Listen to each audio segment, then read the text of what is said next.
Hey guys, welcome back. Our last study was on Revelation chapter 14, and that was the one worldism, how everything came together, kind of one scope look. Then we were going to chapter 15, and the Song of Moses popped up. And the Song of Moses that we went over on Friday is another summing up with the good things and the bad things and who to look out for and what to do. Hi, Oystein. I'm at work, so not okay. Hi, Jim. Oh, yeah, overtime, definitely. I'd love that too. So, a lot of these books in Revelation, and when you go through the Old Testament, is just saying the same thing over. Hi, Deb. Saying the same thing over and over, but it might vary a little bit on how it's said. But once you pick up on those kinds of things, you'll start going, oh, okay. So, and that really is repetition, and just keep going over it. It sticks. It really does. I'm it. I mean, that's how I started. So, it's just, that's just how it goes. You got to just stay in it and just keep going over it. Because on chapter 15, we'll go through the rest of it.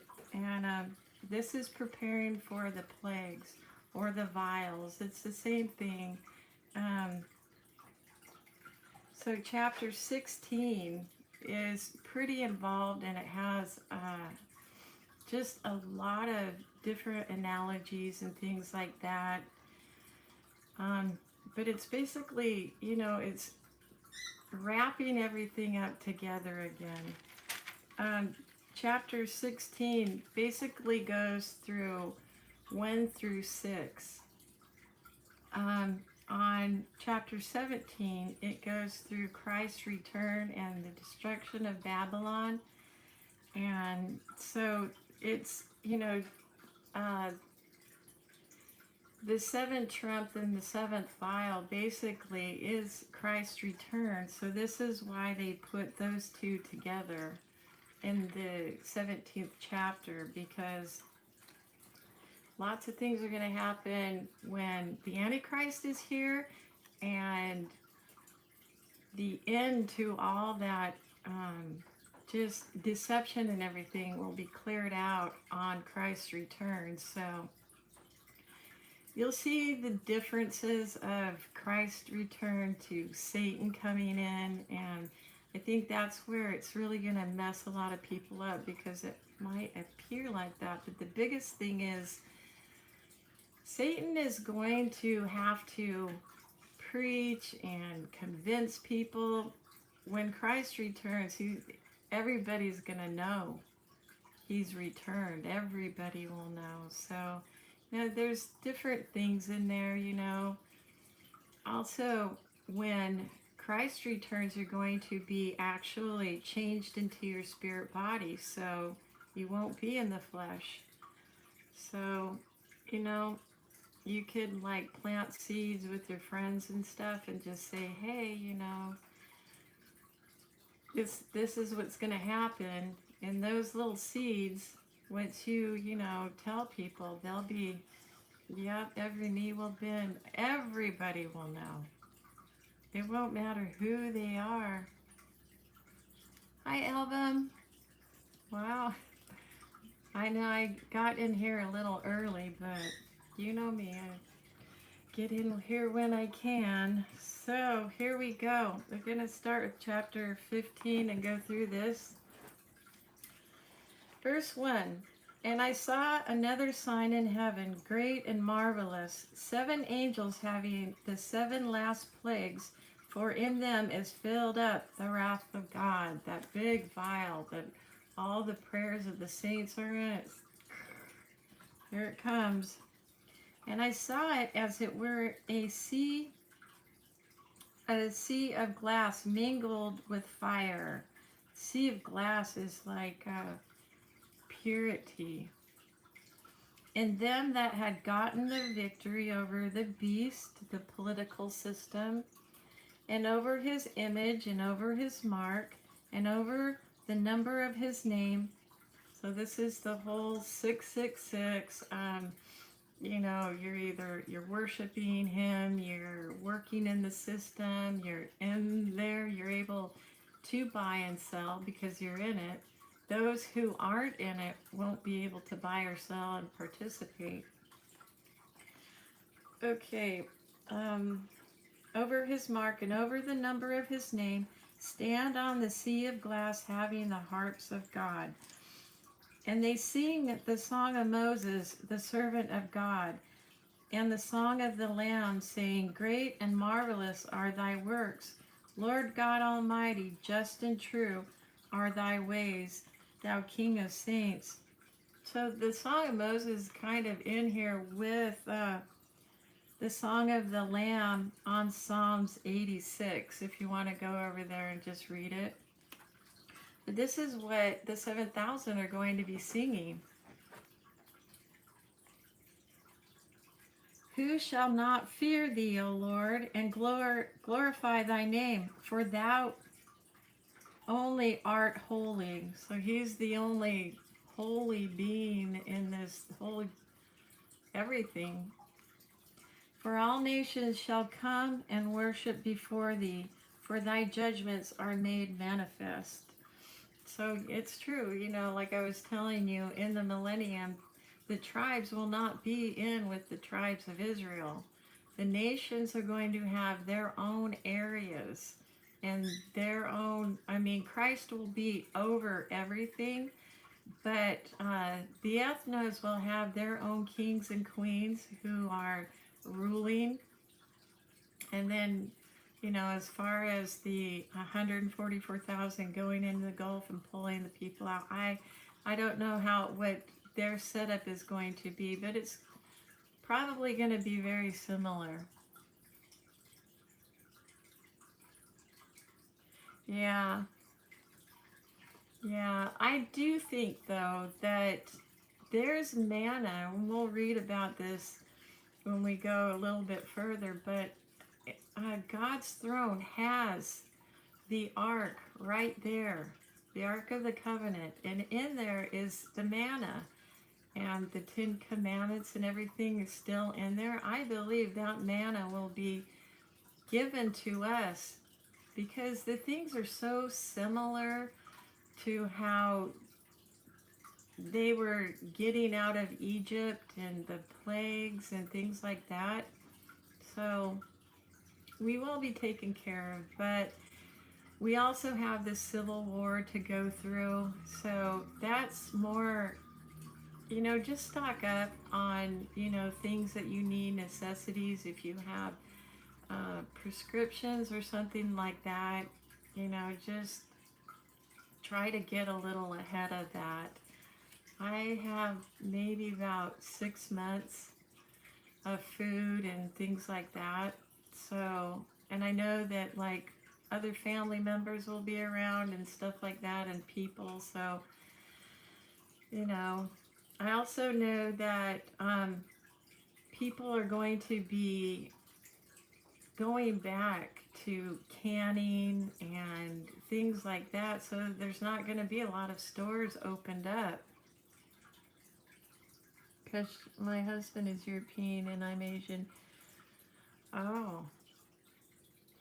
Well, there is no marriage in the millennium. So, yeah, you'll be in your tribe and he'll be in his. Let's see. Hi, Stacy. Okay. See you later, girl. So, yeah, I would say that would be the case. So, I don't know. I mean, it is going to be different, but I don't know if, like, the nations can go see other nations. And, I don't know. It'll be really interesting. I know that, like, the kings and queens of the ethnos come over and worship God in Israel when, I mean, comes into the temple. And so I don't know. As far as, I really don't know. But they can't, nobody else can cross over. So, you know, people are pretty well set.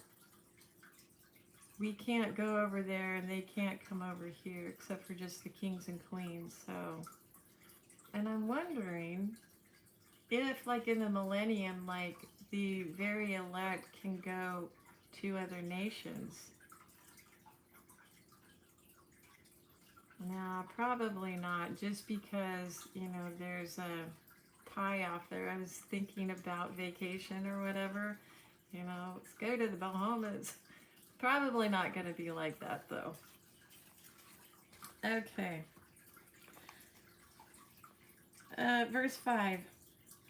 And after that I looked, and behold, the temple of the tabernacle of the testimony in heaven was opened. And the 7 angels came out of the temple, having the 7 plagues, clothed in pure and white linen, and having their breasts girded with golden girdles. One of the 4 beasts, the Zoe, you know, we learned about those, gave unto the 7 angels 7 golden vials, full of wrath of God, who liveth forever and ever. And the temple was filled with smoke from the glory of God and from his power, and no man was able to enter into the temple till the 7 plagues of the 7 angels were fulfilled. So there's action. People are getting set. I don't know if there's going to be, like, actual death during this period of time, because Satan cannot kill you physically.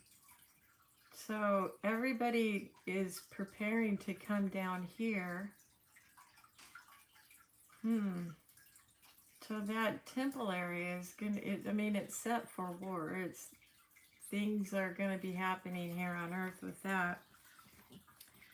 Okay, we're going to chapter 16 now. And I heard a great voice out of the temple saying to the 7 angels, Go your ways and pour out the vials of the wrath of God upon the earth.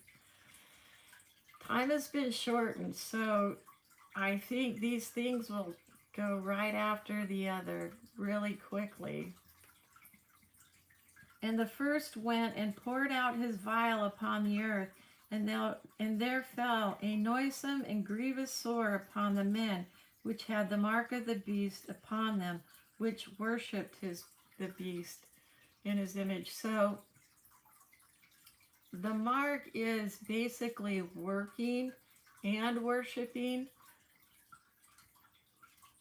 So upon them which worshipped his image. They're basically Satan worshippers, not knowing it. But this, I didn't actually see, you know, like the vials and things like that being poured out.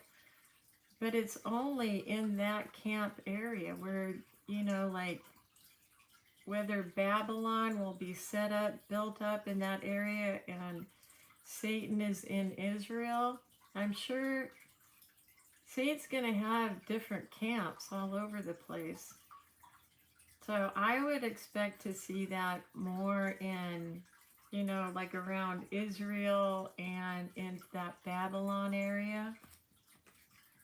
And the second angel poured out his vial upon the sea, and it became as the blood of a dead man, and every living soul died in the sea.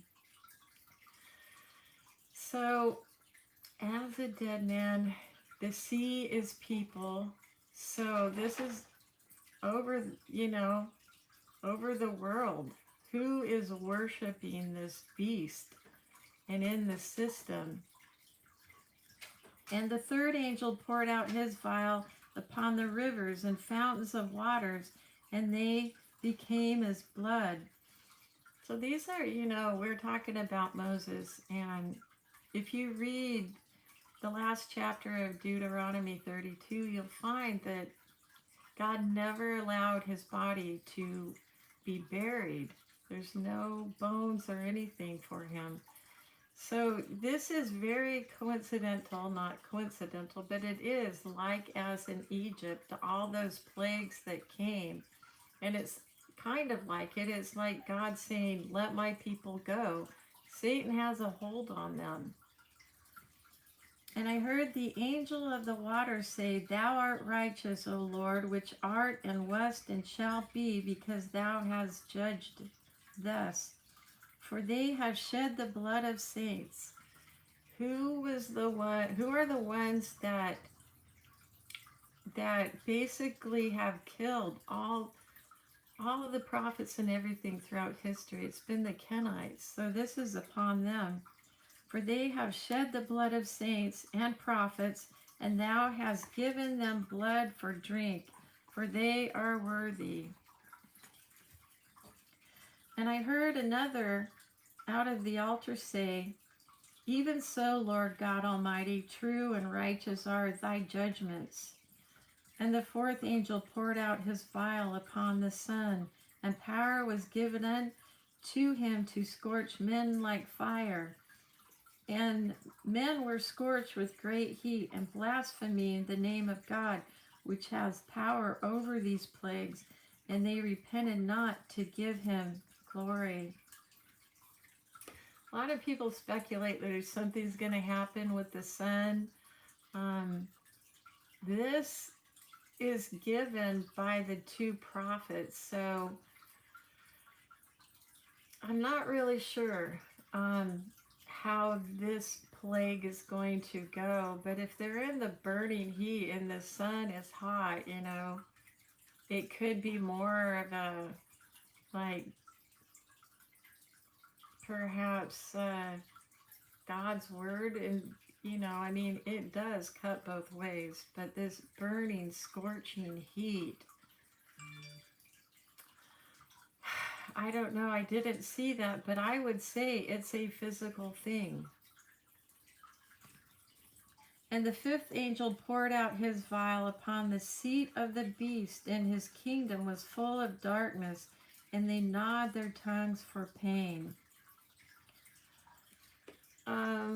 We were looking back on the fifth trump, and that goes into the seat of Satan itself, and that darkness, and opening up the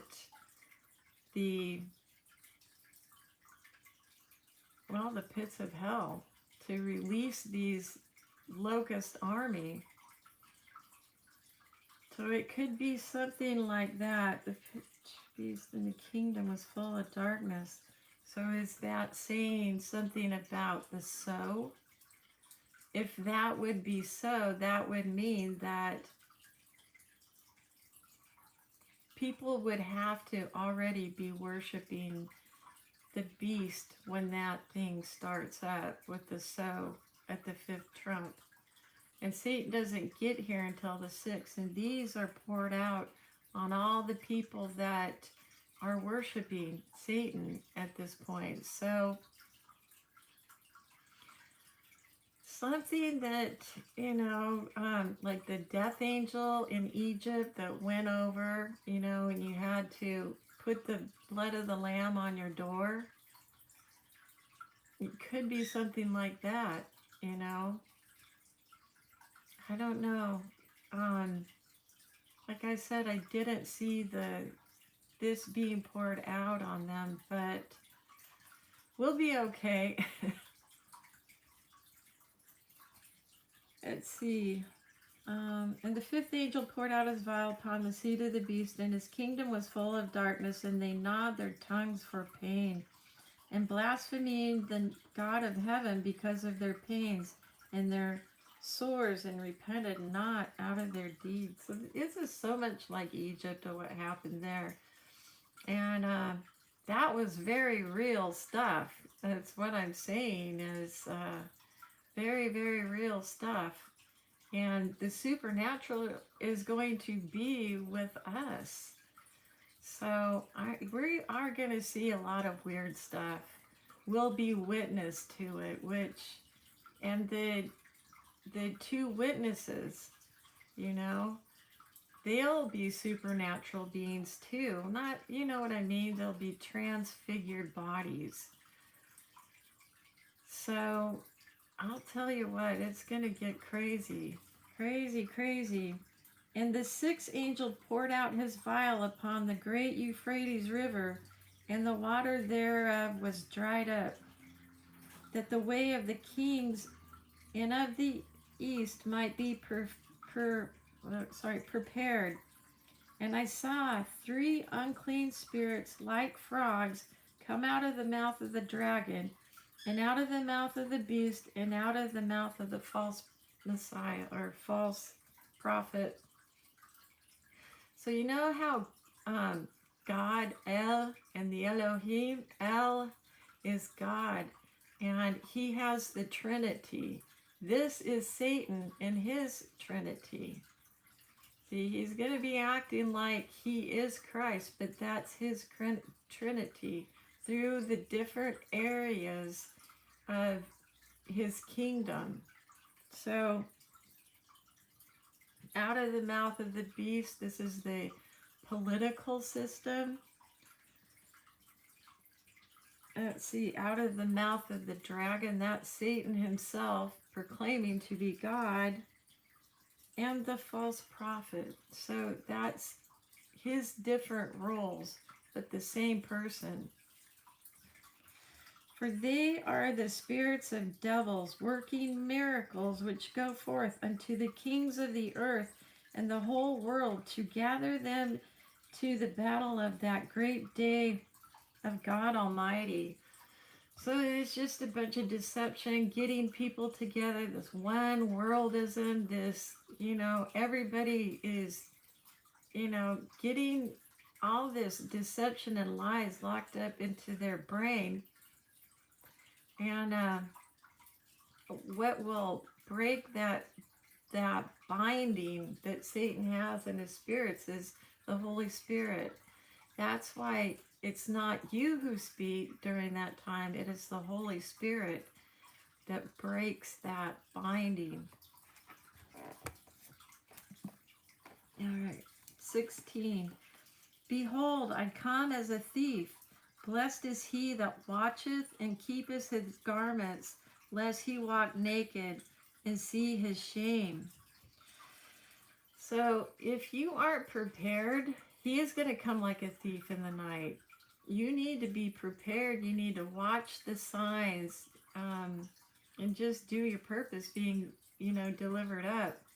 Once you're delivered up, you've done your purpose, you're done. You have free will. You can do whatever you want. And your family will be like, their eyes will be open, hopefully. But they'll treat you a lot better, and the people around you will treat you better. But it's going to be a doozy. We go through some of this, and you'll understand the mental aspect of what's coming. It's not good. But we can do it. And he gathered them together in a place called in Hebrew tongue Armageddon. So the gathering spot.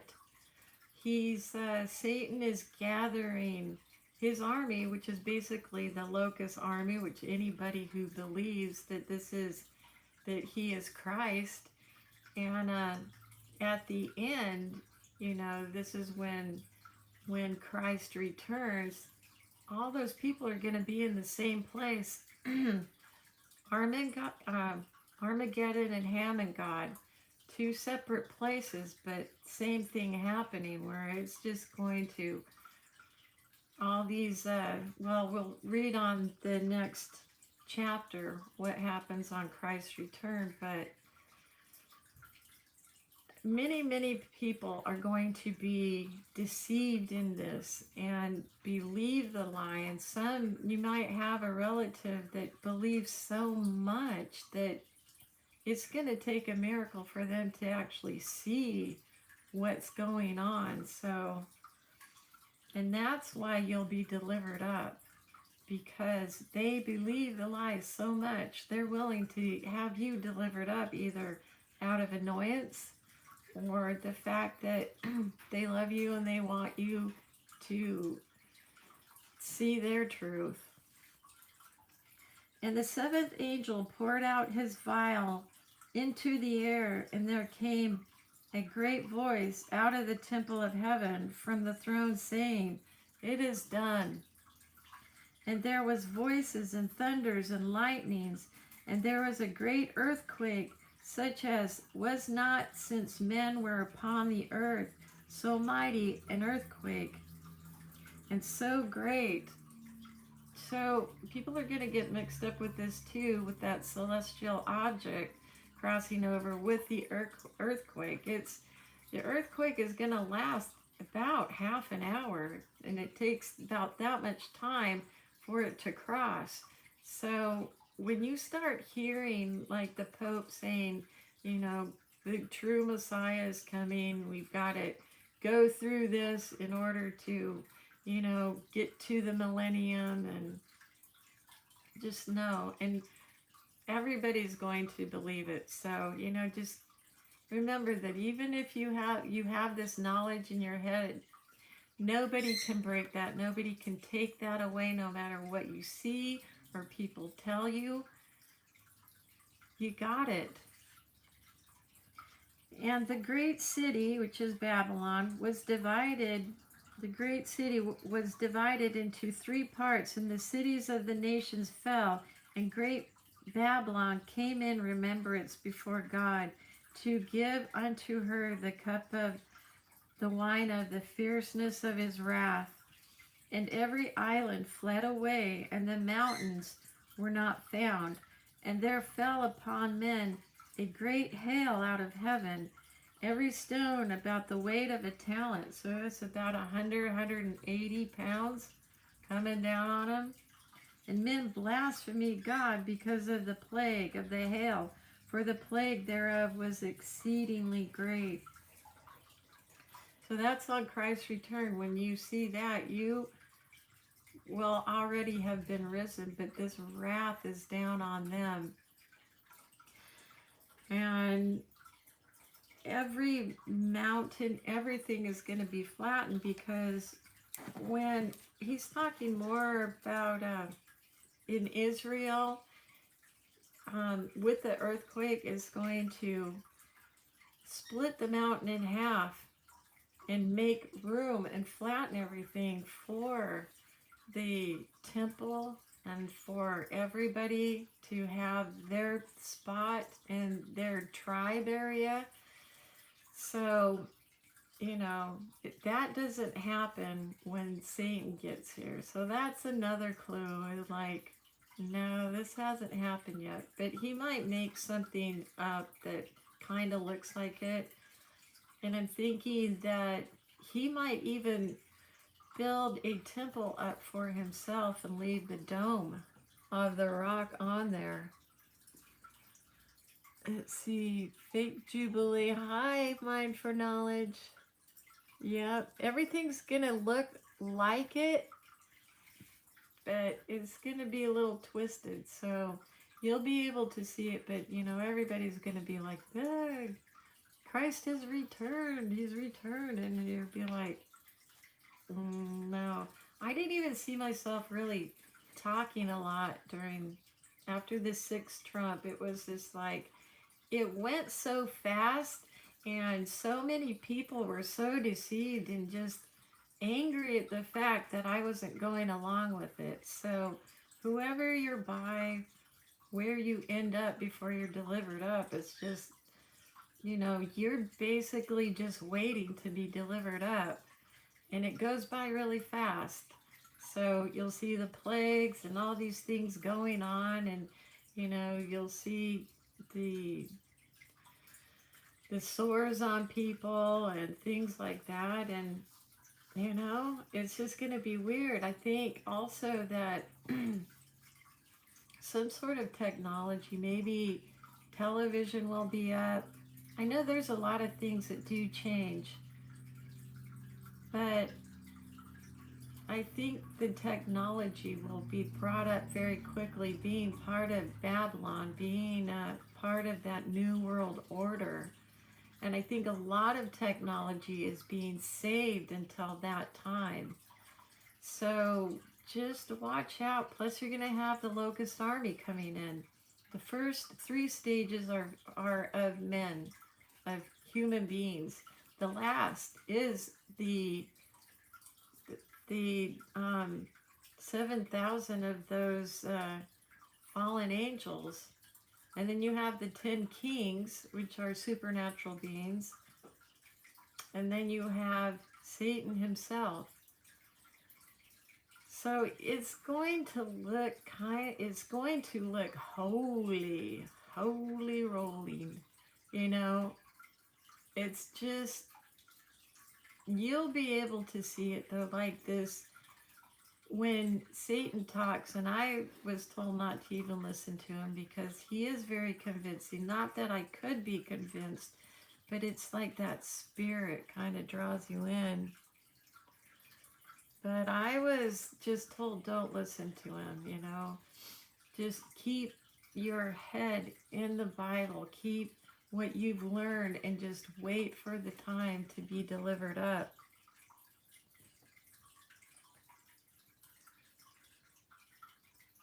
That's okay. We 7,000. Yep, we win at the end. So, you know, you're going to see people changing, especially as time goes on in this oppression and people are being split, you know, either the left or the right, and their political views and everything like that are going to just become more radical because you can see the world changing very quickly. What they're going to do with the dollar, is it going to be like a chip or something like that? I saw the dollar during the Civil War, but then after that I didn't see money.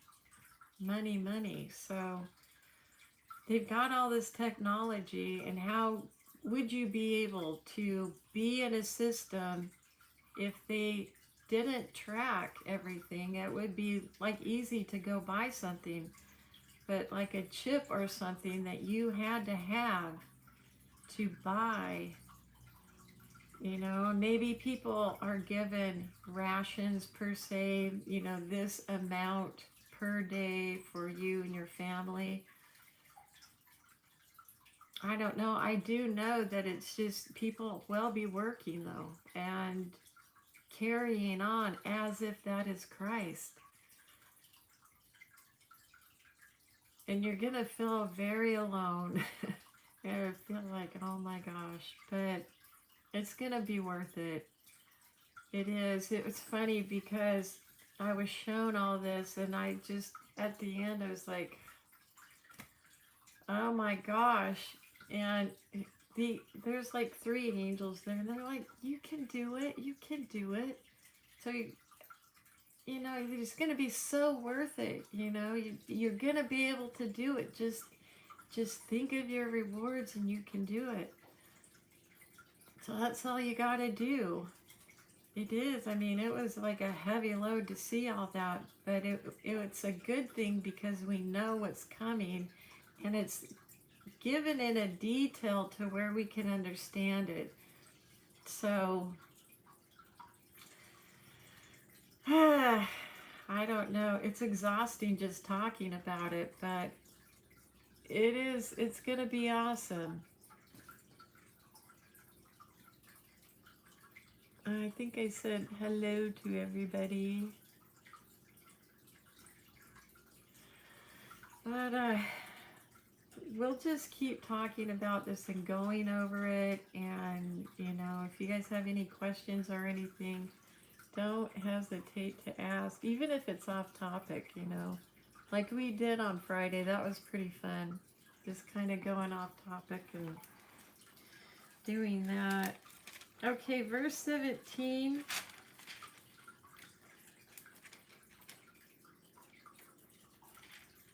Is actually going to be a good one. This is about how the system is set up, the whore that sits on the beast. Let's see, is this one? Oh, and how you're actually going to be treated.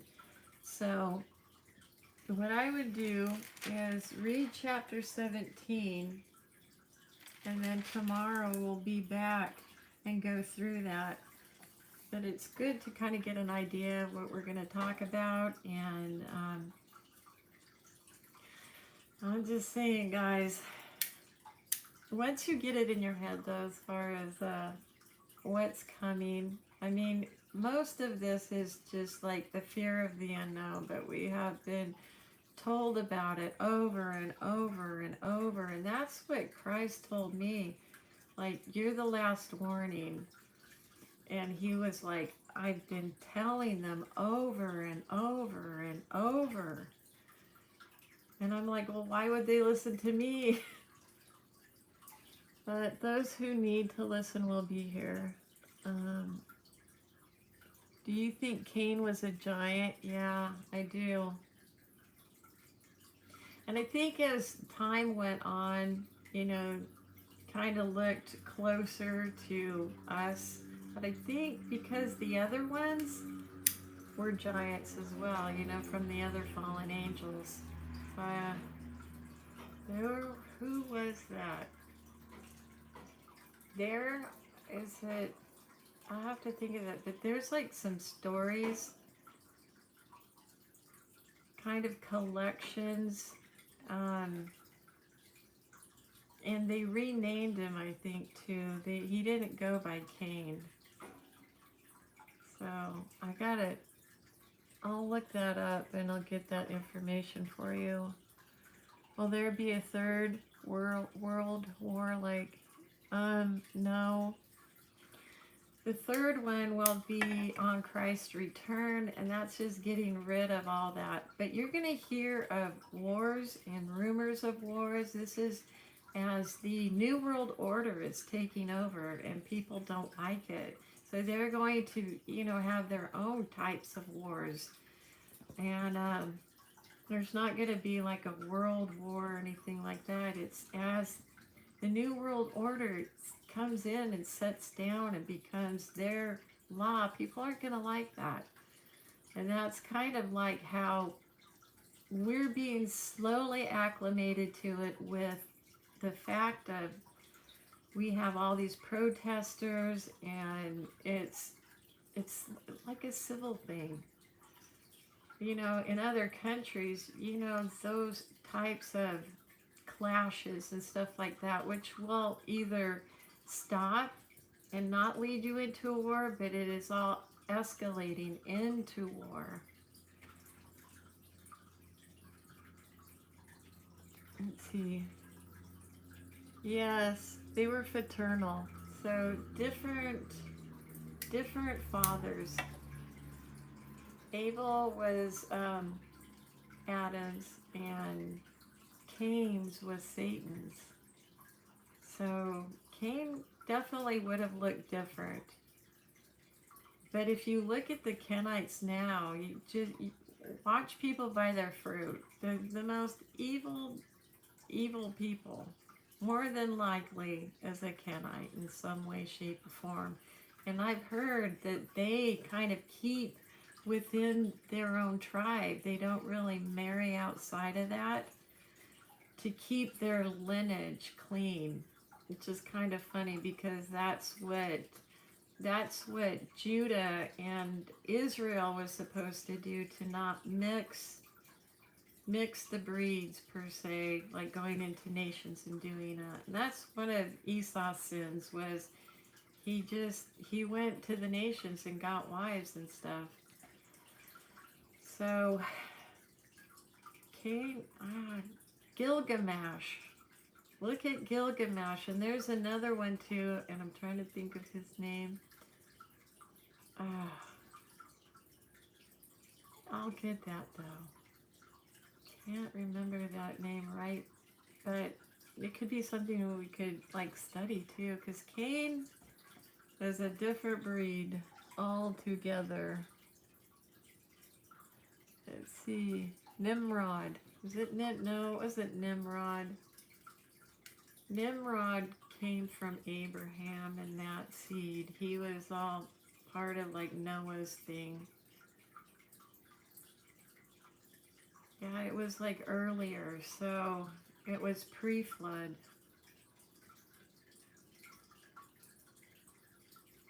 Sumerians and all that kind of stuff. It's I don't have to think about that because I remember like hearing about it and thinking that could actually be. And he was like a giant kind of guy, and he was always like, he's like in some pictures and stuff you see him like carrying a lion, and that would make sense too because he thinks he wants to be in the family, but he can't be in Adam's family. But you know how Satan always tries to like just copy everything? Gilgamesh and what is that other one? Sardon. That's right. Yes, yes. Thanks, Deb. Yeah, so check out Sardon. Gilgamesh, I'm not sure what he was, just a king maybe, but they're both very interesting to read about and how they were back then, and just, I don't know. I have the Colburn Bible that talks a lot about pre-flood and things like that, and it is just, it talks about this celestial crossing too. It's called the Destroyer, that comes in for to put the wrath of God on people, to set things straight again. So I think that's definitely why I was shown that. And I saw it like how many times? I saw it right after I was shown like the Muslims all in their part and the cut to their forehead and their heads falling off. I saw it right after that type of scene, and like this thing is coming, and showed like in the air, and I'm like, I don't know what this is. So he took me up onto that whatever it is.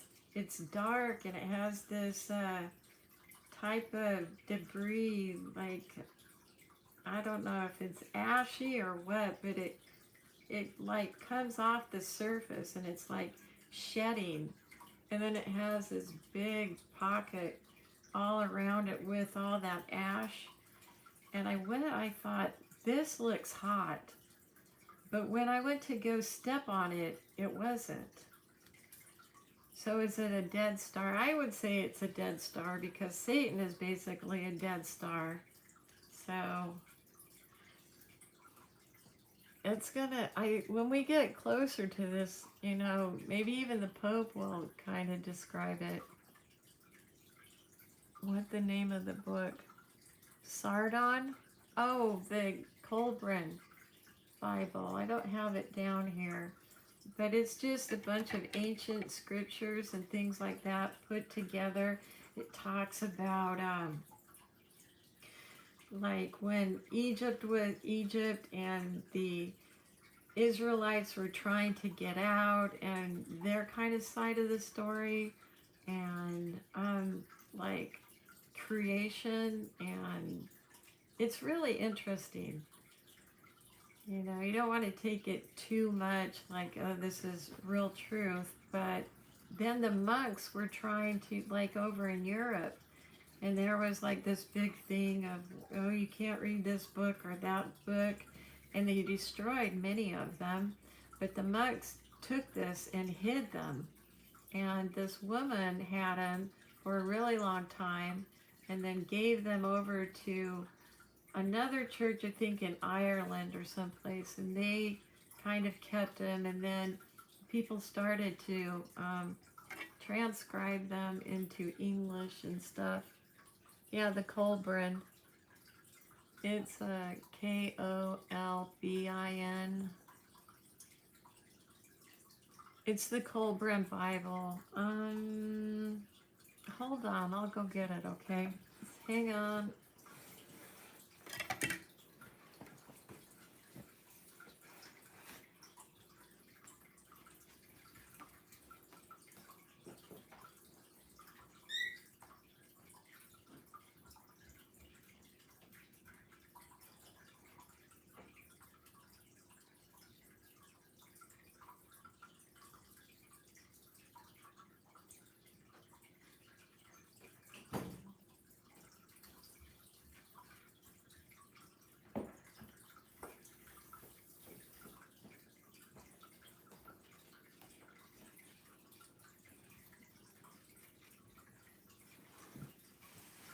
Okay. This. And you can get it on Amazon, and it's real thick. But it's got, it is just really interesting. Just so many types of, like, wisdom stuff, wisdom speaks, different manuscripts.